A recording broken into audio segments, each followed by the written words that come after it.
discussing about the novel and short stories in Japan. So without further ado, let's get started. The novel in Japan is both very old and completely modern.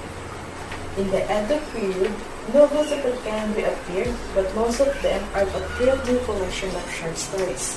It says it is designed to appeal to the merchant and other artisan classes in particular.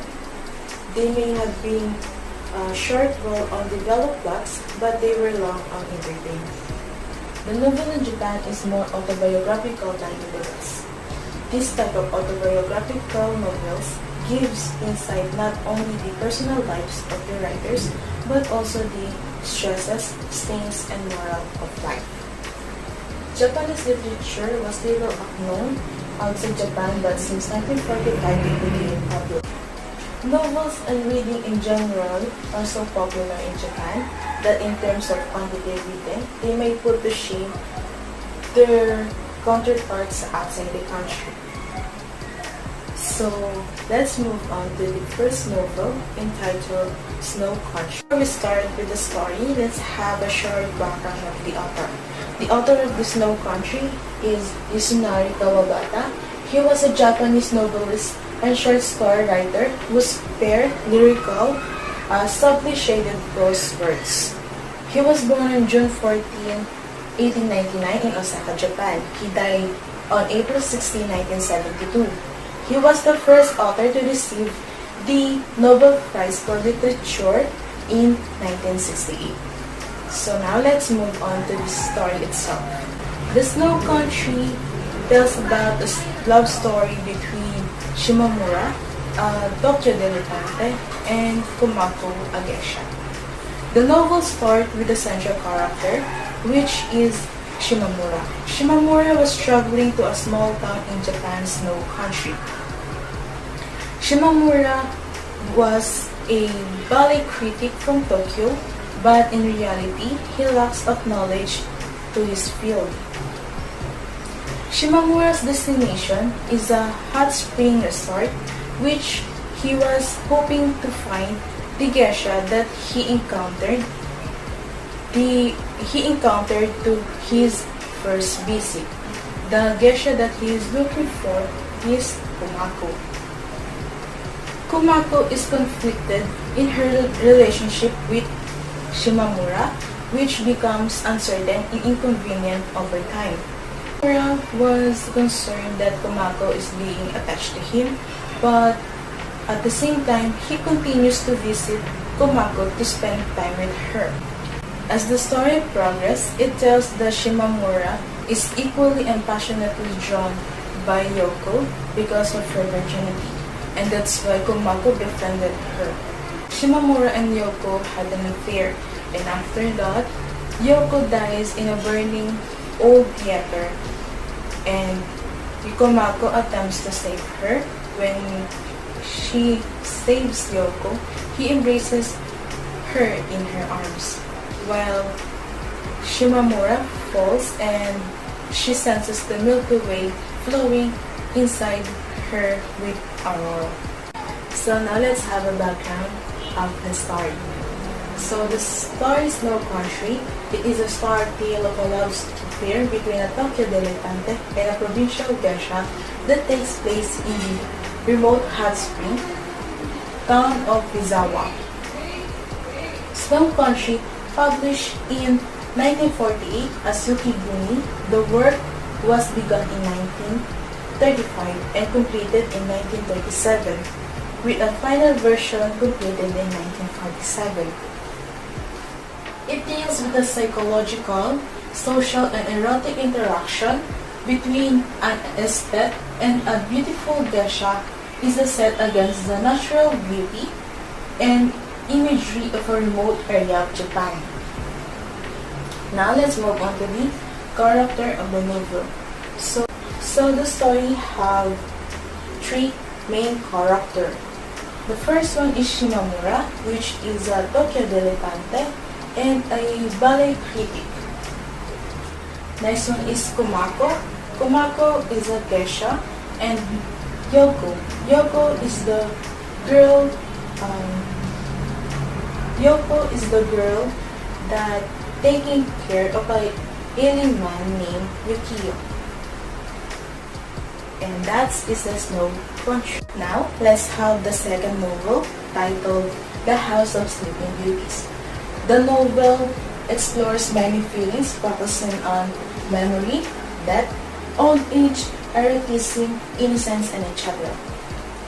The House of Sleeping Beauties is a novella by Yasunari Kawabata in 1961, the same author of The Snow Country. The House of Sleeping Beauties focuses on Yoshio Iguchi, age 67, who visits an inn at a Japanese hot spring resort in order to sleep with one or another beautiful young woman. The establishment caters to elderly gentlemen who have lost their sexual powers, and the rules of the place is explicitly forbid a customer to initiate sexual contact. A girl is drugged, stripped naked, and put to bed in a room hung with red velvet curtains before an old man sees her, and she remains asleep until the customer leaves the next morning. The 5 chapters of Yasunari Kawabata's novella corresponds to Iguchi's 5 visits to the inn. They trace his search through memories prompted by the presence of each of the 6 girls whom he sleeps, for understanding of his own imperfect nature and for acceptance of his eventual death.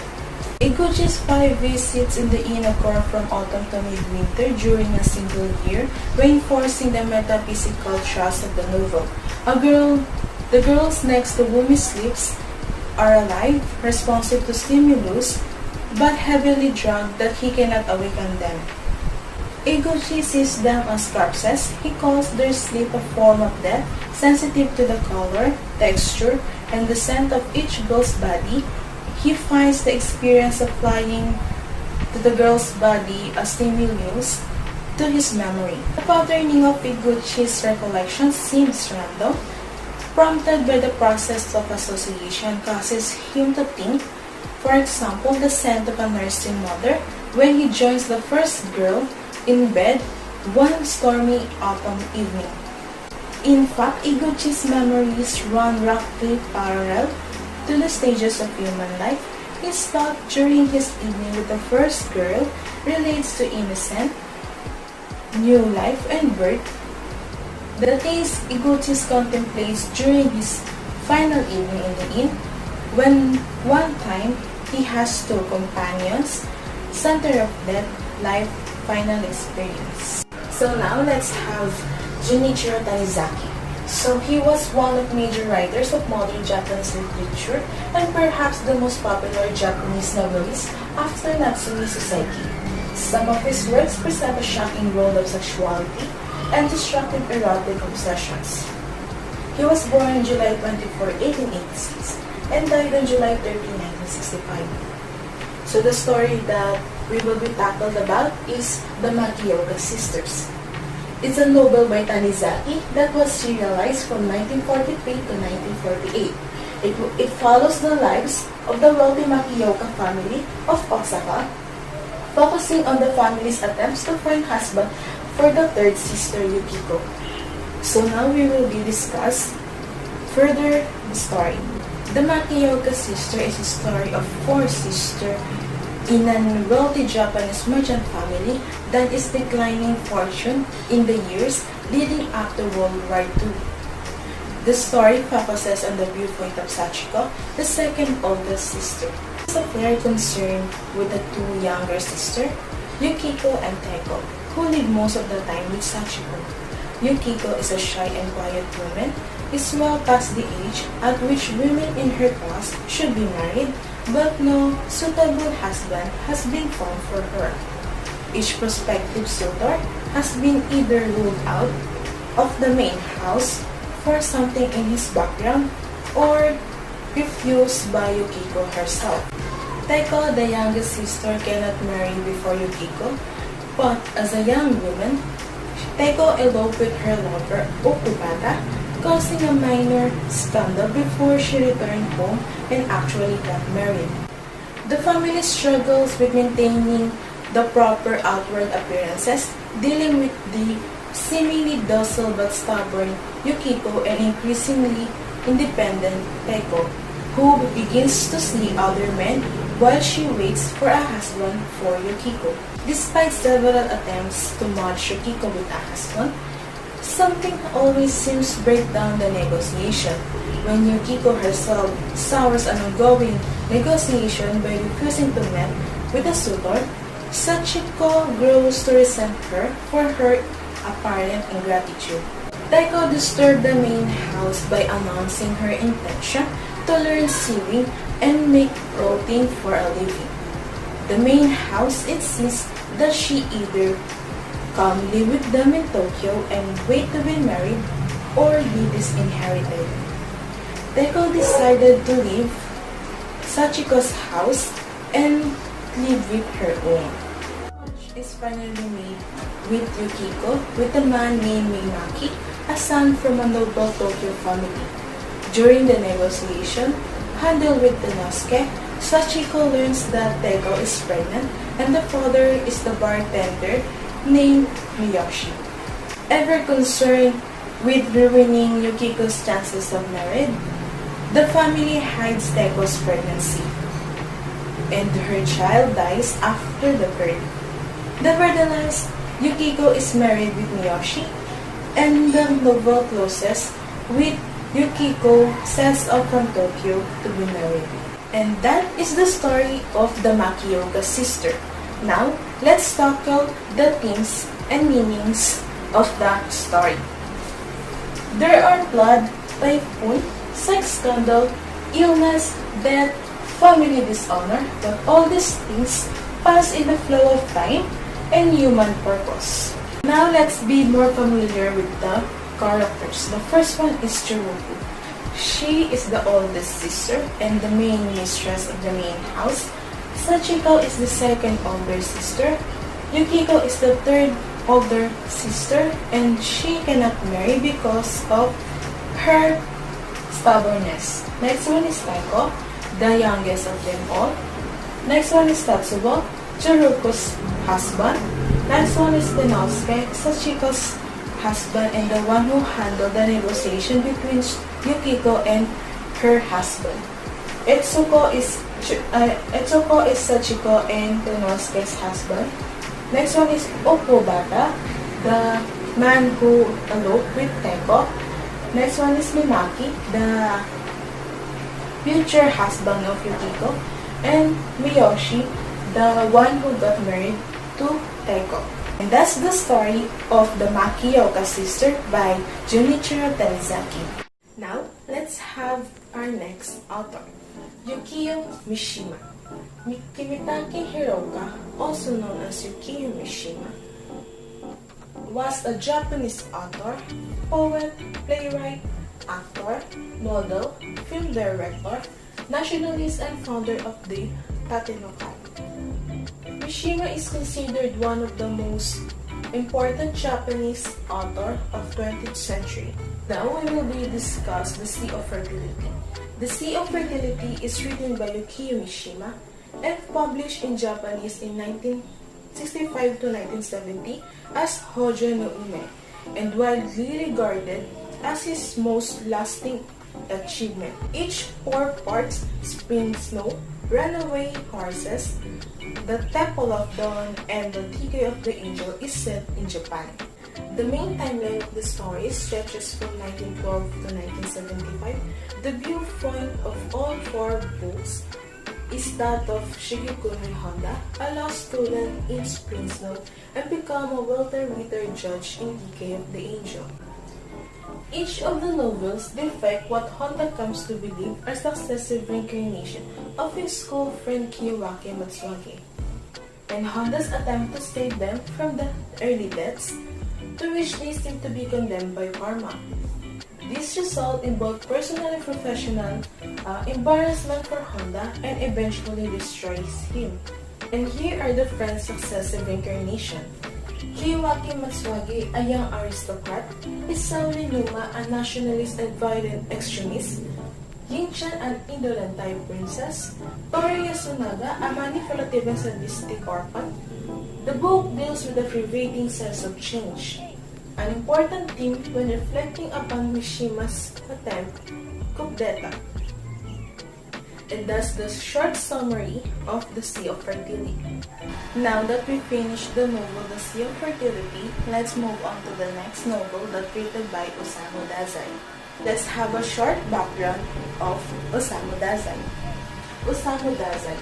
He was a Japanese author who is considered one of the foremost fiction writers of 20th century. Numbers of his most popular works, such as The Setting Sun and No Longer Human, are considered modern-day classic in Japan. He was born on June 19, 1909 and died on June 30, 1948.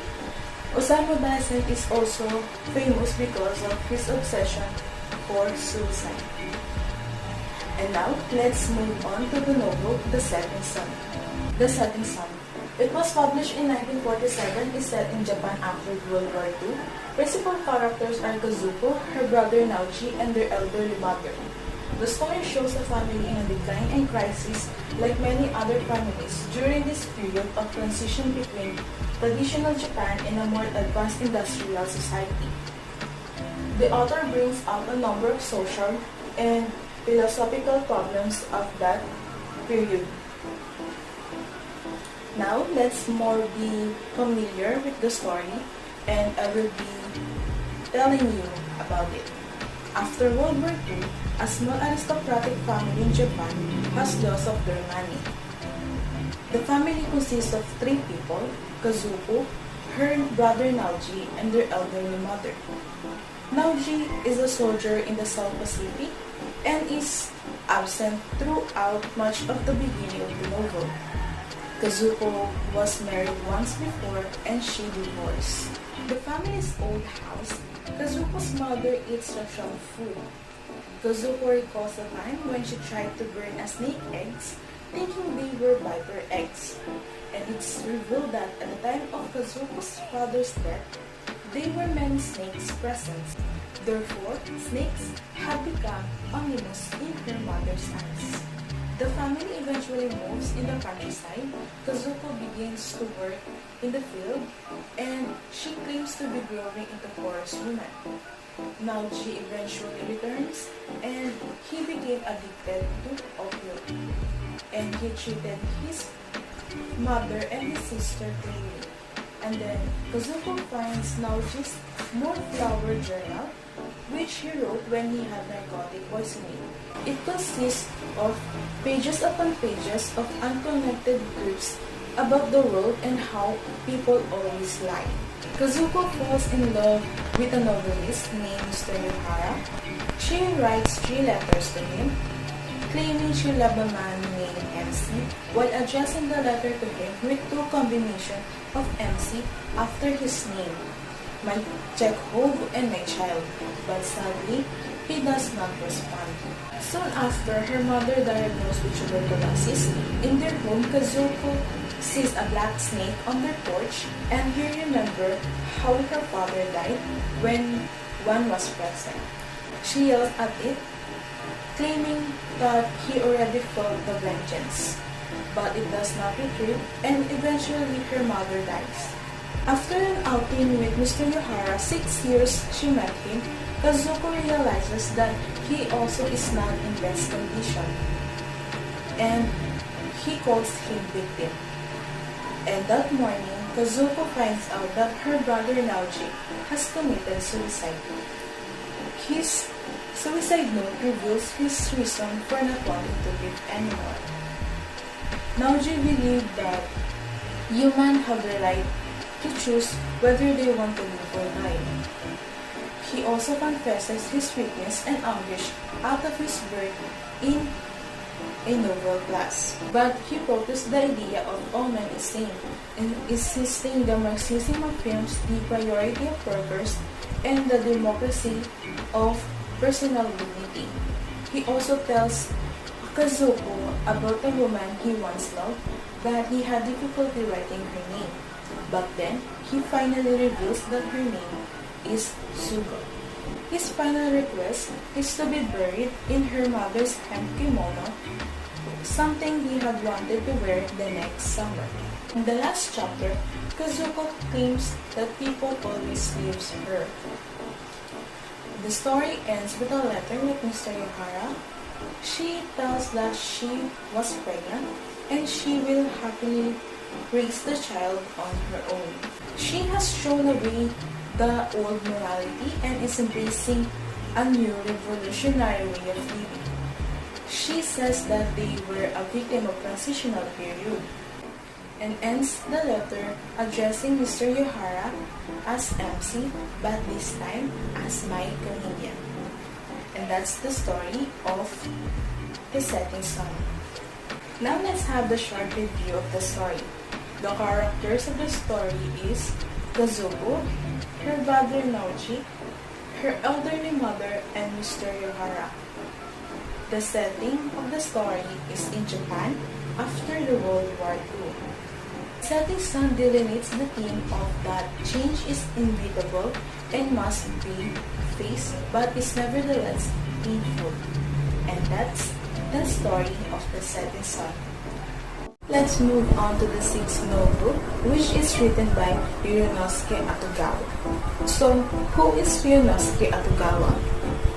Ryunosuke Atogawa, he was a Japanese writer active in the Taisho period. He is regarded as the father of the Japanese short story and Japan's premier literary award, the Atogawa Prize, is named after him. He died by suicide at the age of 35 through an overdose of barbital. Today we will be discussing his famous works titled In the Grove. Also known as Yabu no Naka, is a short story by Akutagawa. It first appeared in the January 1922 edition of the Japanese literature monthly Shindo. In the Grove is an early modern short story. It presents three varying accounts of the murder of a samurai, Kanazawa no Takehiro, whose corpse has been found in bamboo forest near Kyoto. The story asks this question: what is the truth? Who tells the truth? How is the truth classified? Akutagawa's ability to blend a feudal setting with deep psychological insight gives this story an ageless quality. So now let's move on to the story itself. The first section of the story comprises 4 testimonies given to a magistrate, a Kyoto City official who is investigating the mysterious death. The woodcutter who has found the body that morning speaks first, confirming the location of a deserted bamboo grove where he found the corpse, and describing the dried chest wound in detail. Next is a traveling Buddhist priest says he saw a man, a woman, a horse the day before the afternoon. Next one is the policeman who has testified that he has caught a bandit named Hajimaru, who is infamous for raping a woman around Kyoto. The policeman suggests that Hajimaru is responsible and that the magistrate should question him. The fourth testimony is delivered by the young woman's mother, who confirms that her daughter Masago and Masago's husband, Takehiro, the dead samurai, who would have been traveling in the hills the day before. She breaks down crying and worried for her missing daughter's safety. The narrative switches to Tajimaru's voice as he casually confesses to having killed Takehiro. He details how Masago's beauty led him to execute a plan. First, leading Takehiro into a bamboo grove under the pretense that he would sell him a treasure stolen from aristocratic's burial mound. Then, Tajimaru tied up Takehiro and raped Masago. To his surprise, she asked him to kill himself and her husband, saying she would be with the one who lived. Tajimaru untied Takehiro and challenged him to a sword fight. That ended in Tajimaru stabbing Takehiro in the chest on his 23rd thrust. Meanwhile, Masago escaped, so Tajimaru fled to the forest with Takehiro's weapon and rode Masago's horse until he backed off and subsequently caught. Tajimaru is resigned to his fate and asked to be executed by hanging at the tree outside the prison. The next account comes from Masago herself, delivered as a confession in Kiyomizu Temple. In her version of events, Masago details the contempt that she saw in Takehiro's eyes after Tajimaru raped her. She went to her husband's side, but Tajimaru kicked her on the ground and she lost consciousness. When she woke up, the bandit was gone, and she concluded that she and her husband needed to die now that her honor had been disgraced. She found the dagger that she'd been used to try to fend off Tajimaru, and with his permission, plunged the dagger into her husband's chest. She tried to stab herself in the neck and throw herself in the pond, but ultimately failed to commit suicide. After her rape and her failed attempt to commit joint suicide, Masago asked the religious authority to whom she speaks to what she should do. The final testimony is delivered by Takehiro's spirit as told through a medium. Takehiro's version contradicts Masago and Tajimaru's by claiming that Masago asked the bandit to kill her husband. United in shock at Masago's betrayal, the men discussed whether Tajimaru should kill her.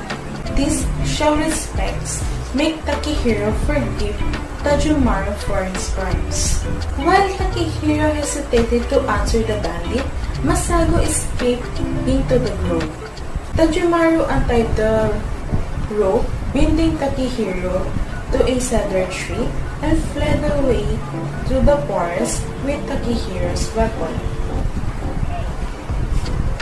Exhausted, Takehiro took Masago's dagger and stabbed himself. He slowly breathed as he watched the sunset over the grove. In the dark, an unidentified character walked up to him and withdrew the knife. The story ends with Takehiro saying he then sank to the darkness between lives.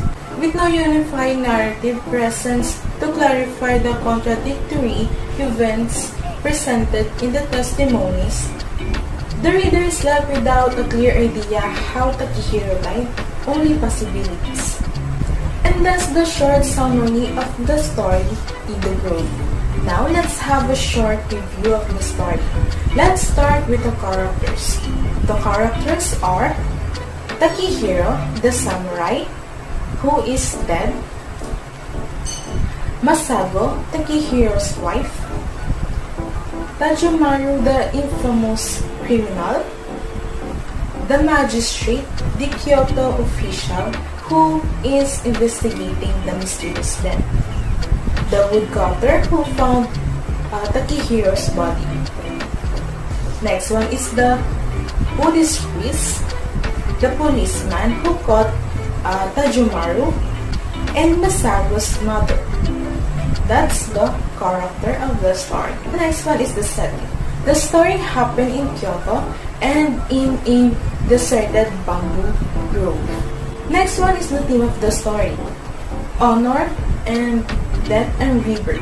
That's the theme of the story in the grove. And that is the story of In the Grove written by Ryunosuke Akutami. Finally, we finished the topic about the novel and short stories of Japan. I hope you learned something about the most famous authors and their novels. And thank you for watching. I hope you have a good day.